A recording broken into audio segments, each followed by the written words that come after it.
You'd be surprised the amount of questions we get asking if jet washers are actually safe to use on mountain bikes without killing all your bearings like your suspension pivots or even things like your suspension forks.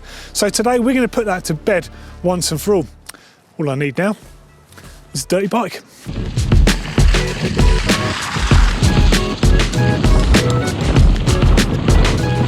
Okay, so we have a filthy dirty bike behind me that I just created and it's in desperate need of a wash. So let's talk about jet washers. Now your typical jet wash is a mains powered offering. So that means it plugs into the mains of your house and it will have a water inlet on there for your typical garden hose pipe to connect to. Water goes in, it has a pump on the inside and it forces water out for another offering here into a high pressure hose that connects to a lance. Now these lances have various different attachments on them and they enable you to basically clean virtually anything from patios to bicycles to whatever you want via a range of different attachments for them. Now these attachments can offer a fine jet of water or they can offer a mist. So there's various different settings. But the point is jet washers get bikes clean extremely fast, which is ideal when you're freezing cold and you're muddy, just like this. However, there is the age-old thing of jet washers forcing water, grit and muck into your ball bearings. Yeah, well, I could just sit here and jet wash some ball bearings and show you exactly what happens, but, well, thankfully, those polite chaps over at GCN have already made that video. So I'm going to leave you with a little montage of Si Richardson, who spent 3.5 minutes jet washing some ball bearings while I go and get a cup of coffee. Come on, jet wash!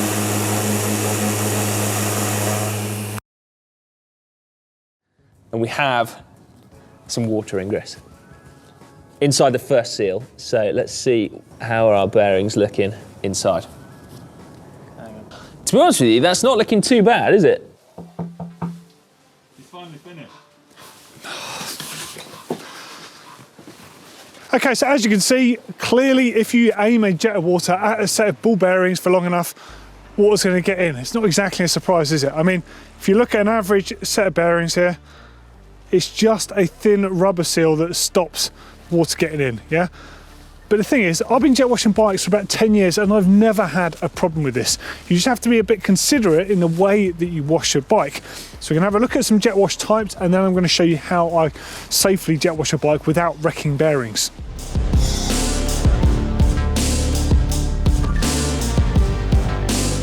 Okay, so there's a lot of different types of jet wash available to you. Now these days you can get a lot of battery powered offerings, but they don't tend to be that powerful. That said, there are some pretty good options available. So this one's from Works. It takes a drill battery on the bottom here, if I could just pull this off to show you, and it can either run off your hose pipe or it can run out of a bucket. The thing is though, it's not powerful enough to actually damage your bearings, so kind of irrelevant for this. However, not a bad little device. Now I'm sure a lot of you will have heard of Karcher, this sort of coloured device here. They're kind of the household name as far as power washers go. If it's one of these little things, well, I could barely take cream off a cake, so I wouldn't be worrying about that. But the bigger household ones that people use for cleaning their windows, patios, even their car, things like that, those things are brilliant. They're really powerful. They push out loads of water at very high pressure and can make light work of mud on your bike. However, the more powerful attachments, in particular ones for patios, force out a very fine jet of water, and that's the sort of jet that can get into your bearings, and that's what you don't want. So at the very least, take care with the attachment that you have. Preferably get a different one, or if it's an adjustable one, make sure it's on the mist as opposed to the fine jet of water, and that's the way around it. Now, Muck-Off actually make one that's a mains powered one specifically for use on bicycles. It comes with a few different attachments. A generic one that has an adjustable nozzle on the top, a motorcycle safe one, and this one is actually purposely made for bicycles. You can't actually damage bearings with it, so this is perfect.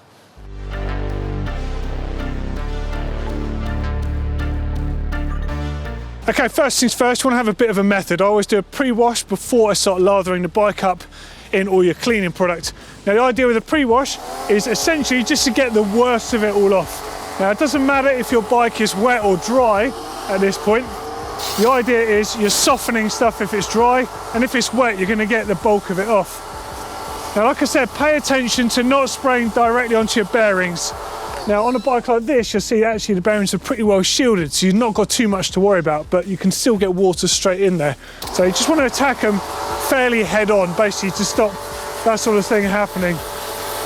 Again, you don't have to go too crazy. You just want to make sure you've got the worst off. Make sure you go underneath the saddle there, good culprit for harbouring mud. Around the front end there. And pay attention to the cable ports as well on the bike. So in fact, you can obviously force water straight into the frame. Now most frames will allow that water to drain out, but still, it's best to just not completely flood your bike with water. Okay, now we're ready to get some cleaning product on there. Now things should really start sliding off. But as you can see, the benefit of a jet wash is it's half clean already. If you were lazy, you could probably protect your bike now with some water displace and lube it and leave it be, but we're going to do this properly.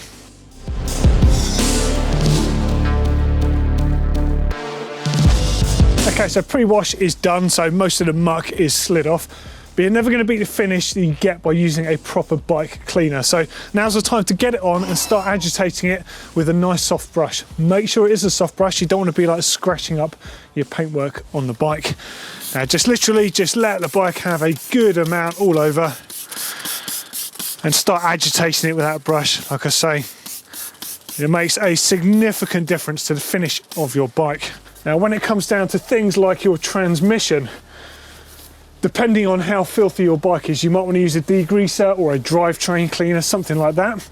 But if your bike, I mean, this bike's literally brand new, it's only been ridden a few times, so actually I don't need it. This is powerful enough stuff that I can actually get away with using it on the transmission.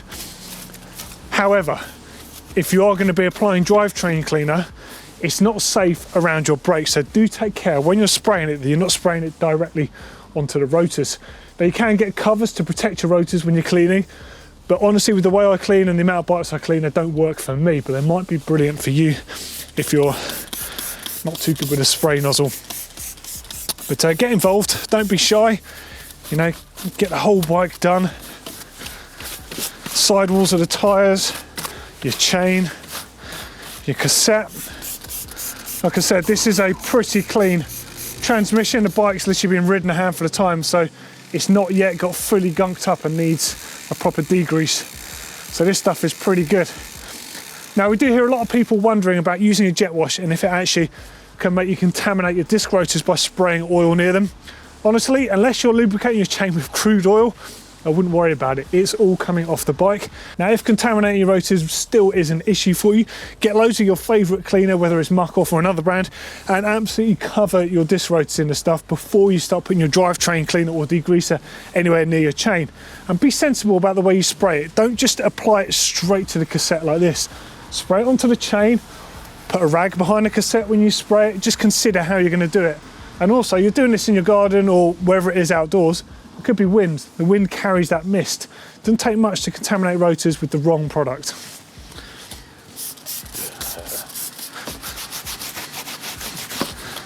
Now, it can be tempting to go quite far with this, but the idea is you're just helping the product do its thing before you get back to work with that jet wash.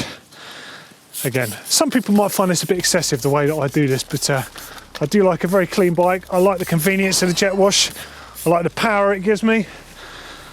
And also I love the fact that my bikes look like new afterwards. But this just really helps drive it in. My aim is that I'm not going to have to go back to this once it's had a good covering with that jet wash. Now, something else to make sure when you're actually using the jet wash, the same applies to your headset bearings, your bottom bracket bearings, and your hub bearings, in particular the rear one.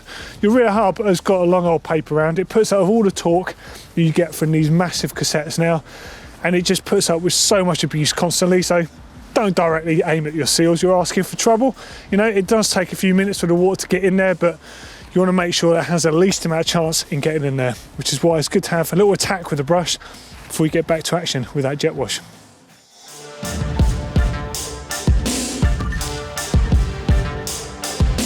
Okay, that's all there is to it. Now it's time to literally get it all off. Now, like I said, just be careful around those bearings. When you do your transmission, try not to wash too much of it over your disc rotor. It's not going to be the end of the world, but it will serve you best if you do it directly from above. When you're doing a chain ring, do it from the back side as well as from this side. You can clean the entire chain like that. Again, top to bottom, get the top of the bike done, because then all that dirty stuff isn't going to wash all over your bike afterwards. So I start at the top, get the saddle done, top tube done. Make sure you do the underside of that top tube. Then do the handlebars, the stem, head tube of the bike from the front there. Make sure you do it underneath the bars as well, because you get loads of muck that harbours its way underneath when you ride. Fit the steerage tube as well. Get that front fork done. Again, not directly aiming at those seals. Under the mud guard if you've got one on your bike. Now, a cool little trick you can do to clean your wheels is actually use the power of the jet wash. So just going to hold it up and I'll use this to rotate my wheel. Do all the work for me. Obviously this is going to spray on the bike itself, so you have to make sure that you do this first, then you can clean your frame afterwards. We do the same with the rear wheel.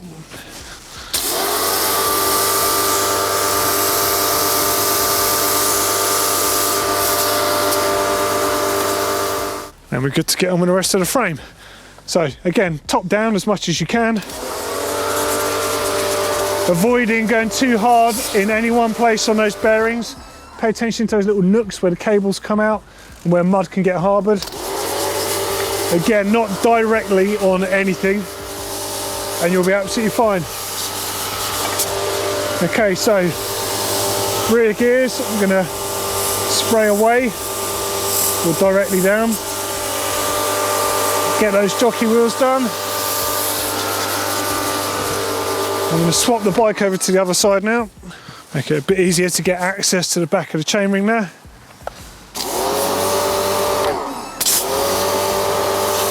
Load of scum on the actual back of that guide wheel there. Just going to use my glove to help take that off. And then the rest will come off with a washer.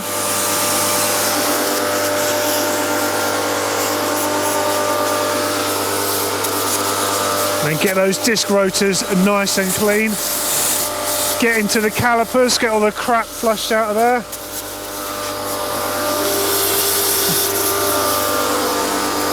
And you're pretty good. So that is your cleaning part of the process taken care of. We've already dealt with the ball bearing situation. We do know that with a powerful jet wash, you're going to force water in there if you repeatedly aim at them. But suspension forks are actually something a bit of concern. Like, you shouldn't be aiming directly at them. But I'm pretty sure that they're fairly invincible to less powerful jet washes like this one. So I'm actually going to do a quick little test here. I'm going to use the powerful setting on the disc side, and I'm going to use the bicycle setting on the non-disc side. And we'll quickly pull them apart afterwards once the bike is fully clean and finished, just to see if anything has got in there. But you won't get the same problems with the shock because it's a much more high pressurised unit. It works a bit differently to your fork. But your fork, you can, because of the tolerances in it, get some moisture in there. So let's just add that one onto the list. But other than that, time to protect it. Looks great. Okay, so the bike's all clean. I've taken the pike off the front of it and I'm going to have a little look inside to see if any water has got in there. Now remember that the right hand leg is the one I washed with the bicycle safe one, and the left hand leg, so the disc brake side, is the one I did with the more powerful one. So unless you're going to whip these lowers off to have a little look, I suspect that nothing's got in, because jet washes aren't as bad as everyone makes out. Let's have a look and see if it looks like any moisture's got in. Oh yeah, quite a bit of water from the disc brake side, and it looks like nothing. Well, there you go. So the bicycle one was nothing, that's just oil coming out. You can see all the water sort of emulsifying with the oil there. It's really strange the way the water runs around on it, but there shouldn't be any water in here. This is what's supposed to be a lower leg lubricant, which is designed to lubricate these as the fork literally slides up and down. So by there being water in there, that is not a good thing. And it's kind of no surprise, because it went in there with the high powered jet wash. The other leg was absolutely fine using the bicycle safe one. So just take care whatever you're using and make sure you don't directly spray the seals on your forks.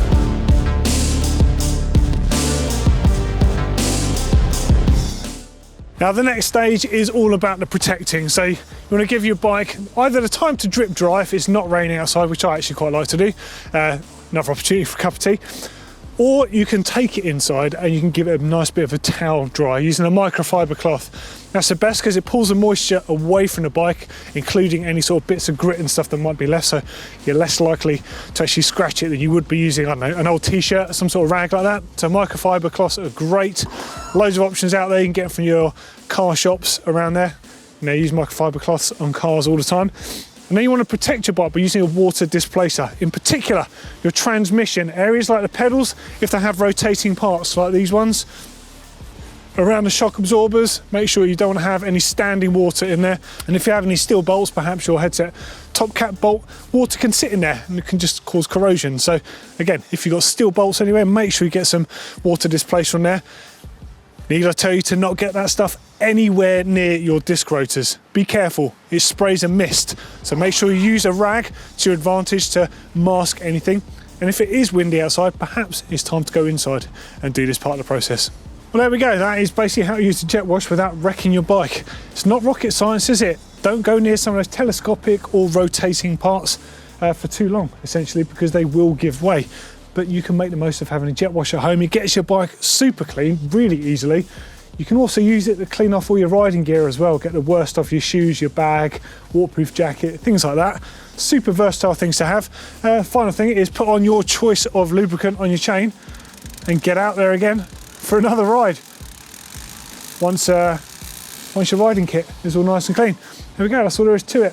For any other maintenance videos, there's going to be a few more hovering around just off screen here. Let us know what you think of the video and see you in the next one. See you later.